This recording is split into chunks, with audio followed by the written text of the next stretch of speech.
122 episode. Let's start the game. Aditya अभी भी channel gate के बाहर खड़ा होकर थोड़ी डिस्टेंस पर बने गेट के खुलने का इंतजार कर रहा था।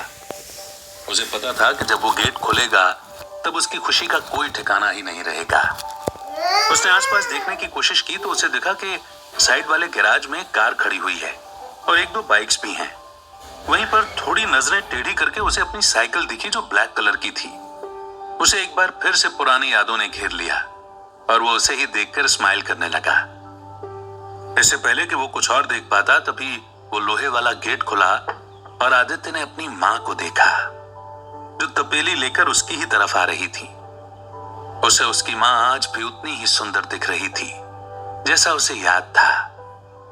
वही गोल चेहरा, वही छोटी सी आंखें और वही छोटी सी नाक जो बिल्कुल आदित्य जैसी ही दिखती थी और उनके माथे पर एक टिक्की और मांग में वही सिंदूर। इस चीज को देखकर आदित्य के चेहरे पर स्माइल आ गई। सूरज बिल्कुल आदित्य के सिर के पीछे था, इसलिए उसकी मां को ढंग से नहीं दिख पा रहा था कि गेट पर कौन खड़ा है, पर उन्हें इतना यकीन हो गया था कि वो दूध वाला तो बिल्कुल भी नहीं है। उन्होंने बिल्कुल भोलेपन से गेट को खोला और आदित्य ने तब अपना पहला पांव आगे रखा। वो नीचे झुका और मां के पांव को टच करते हुए कहा, प्रणाम मां।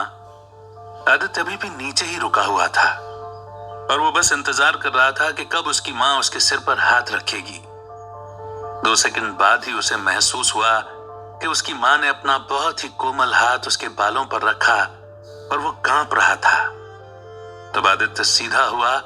उसने देखा कि उसकी मां की आंखों में आंसू हैं और वो बहुत ही उम्मीद से आदित्य की तरफ देख रही है। आदित्य की आंखों में भी अपनी मां को ऐसे देखकर थोड़े से आंसू आ गए थे। तब उसकी मां ने सिसकती हुई आवाज में कहा, आदित्य तू वापस आ गया मेरे बेटे। हाँ मां, देख तेरा अद्दू वापस आ गया। आदित्य ने भी उसी तरह से सिसकती हुई आवाज में कहा।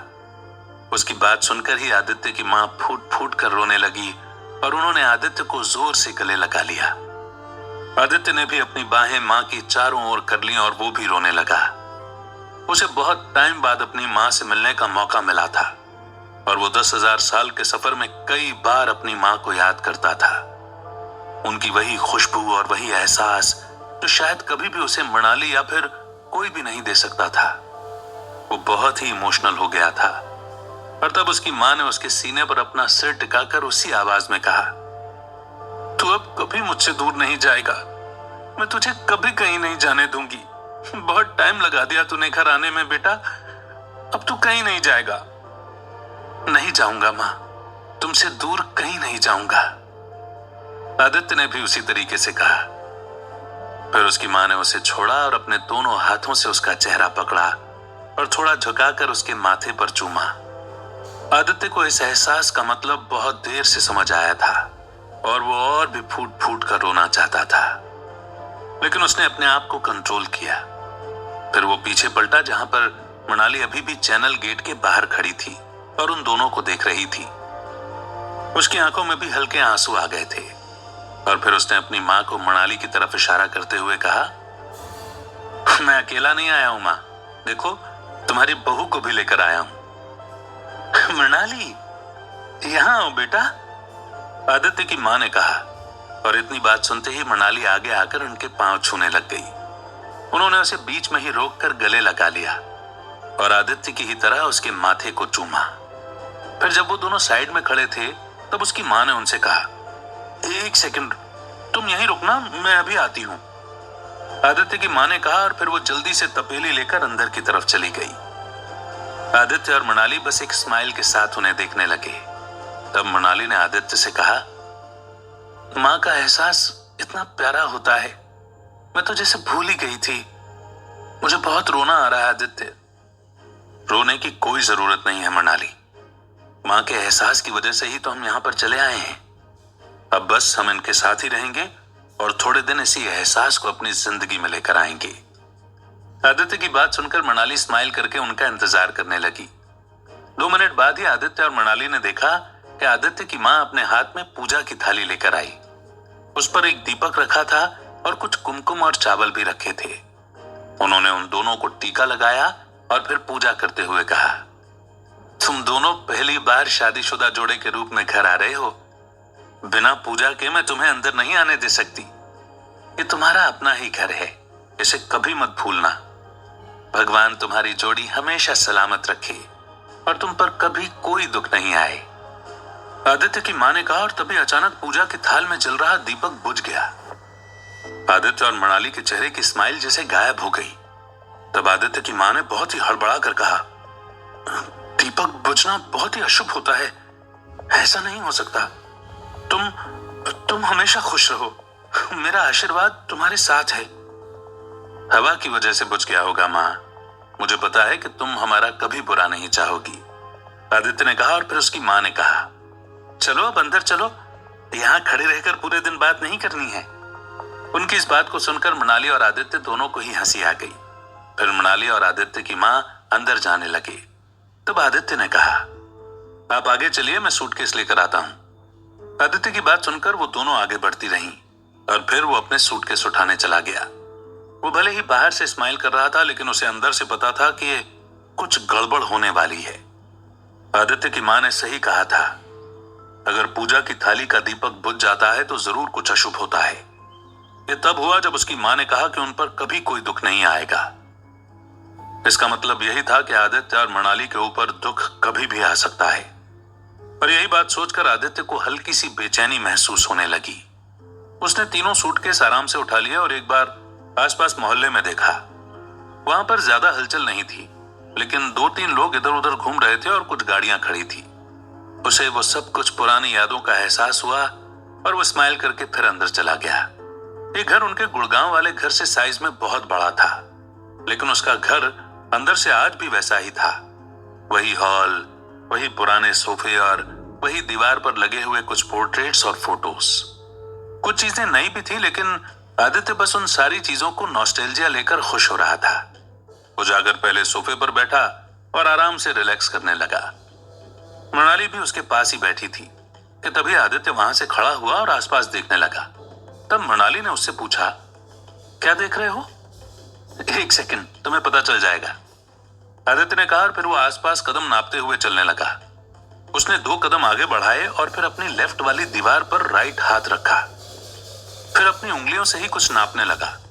जब 3-4 बार उसने वो नाप लिया, उसके बाद वो रुका और उसने दीवार पर लगे हुए पेंट को स्क्रैच करना शुरू कर दिया।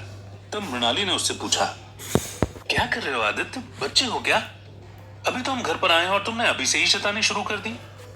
जो भी कर रहे हो रुक जाओ और यहाँ पर आकर मेरे पास बैठो। बस एक सेकंड मृणाली, मुझे एक सिक्का दो। आदित्य की बात सुनकर मृणाली को कुछ समझ नहीं आया, लेकिन उसने अपने पर्स में से एक सिक्का निकालकर उसे दे दिया। फिर वो सिक्के की मदद से उस पेंट को स्क्रैच करने लगा। थोड़ी देर बाद स्क्रैच करने के बाद उसके चेहरे पर हल्की स्माइल आने लगी। पर जब उसने उसे अच्छे से स्क्रैच कर लिया तो वहां पर उसे एक AS का साइन दिखा। तब उसने मृणाली को अपनी जगह पर से उठाया और उसे उस साइन के पास खड़े करके कहा, जब हमने ये घर लिया था ना, तब मैंने यहाँ पर ये साइन की थी। मुझे याद था क्योंकि ये कभी प्रॉपर मिट ही नहीं पाया और पापा मुझे बार बार इसके लिए चिल्लाते थे, लेकिन मैं उनकी बात सुनता ही नहीं था। AS यानी आदित्यनाथ शंकर। मुझे आज भी याद है, ये मेरा वही घर है मृणाली। आदित्य की बात सुनकर मृणाली को हंसी आ गई और वो दोनों बस अब उस साइन को देखने लगे। तभी हॉल के पीछे बने हुए किचन से आदित्य की मां अपने हाथ में एक ट्रे लेकर आई, जिस पर चाय के 2 कप रखे हुए थे। उन्होंने जब आदित्य को उस साइन के पास देखा तब कहा, जब जब मुझे तेरी याद आती थी ना, तब मैं यहीं खड़ी हो जाती थी। तुझे याद है, तूने बहुत टाइम तक यहाँ पर पेंट ही नहीं करवाने दिया था क्योंकि तुझे वो साइन नहीं छुपाना था। अभी जब पिछले साल ही पेंट हुआ तब मैंने तेरे पापा से मना किया था कि यहाँ पर पेंट मत करना, लेकिन फिर भी उन्होंने मेरी बात नहीं मानी। मैंने उनसे कहा था कि आदित्य जिस दिन आएगा उसे इस बात का याद रहेगा और वो पेंट को हटा देगा, और तूने पहले आकर ही इसको ही ढूंढा। आदित्य की मां स्माइल करने लगी और फिर उन्होंने एक कप मृणाली को दिया और एक आदित्य को। फिर वो सभी सोफे पर बैठे और आदित्य की मां उसके पास बैठी। उससे उसके हाल चाल और सारी चीजें पूछने लगी और आदित्य एक एक करके बच्चे की तरह उन्हें जवाब देने लगा। कुछ जवाब भले ही झूठ हों या फिर उनमें थोड़ी सी गड़बड़ी हो, लेकिन वो बिल्कुल ऐसे कर रहा था जैसे उसकी मां को सारी बातें पता हैं। और अगर आदित्य अपने 10,000 साल के साथ वाली बात भी अपनी मां से कह देगा तो वो उस पर विश्वास कर लेंगी। फिर उन्होंने मृणाली से पूछा, और बेटी, तुम्हारे पापा कैसे हैं? सब ठीक है माँ जी। सब बहुत याद करते हैं कि आपके यहाँ पर आना है, लेकिन बहुत दूर पड़ता है ना, इसलिए बिजनेस को छोड़कर आना पॉसिबल नहीं हो पाता। आप तो समझती हैं, मृणाली ने कहा। उसे झूठ बोलना अच्छा तो नहीं लग रहा था, लेकिन उसे पता था कि अभी उसके पास ऐसी कोई चॉइस भी नहीं थी कि वो कुछ और कर पाती। तब आदित्य की माँ ने आगे कहा, यही तो दिक्कत है बेटा, आजकल आदमी पैसे के पीछे भागता है और बिजनेस से इतना जुड़ा हुआ रहता है कि वो अपने घर बार और रिश्तेदारों को भी भूल जाता है ना आदित्य? आदित्य को समझ आ गया था कि उसकी माँ उसे टोंट मारते हुए मजाक कर रही है। उन तीनों को इस बात को सुनकर हंसी आ गई और आदित्य को बहुत अच्छा लगा कि आखिरकार वो अपनी जिंदगी की दो सबसे इंपॉर्टेंट वुमेन्स के साथ सब कुछ ठीक कर चुका है। Thanks for your next episode is comes out.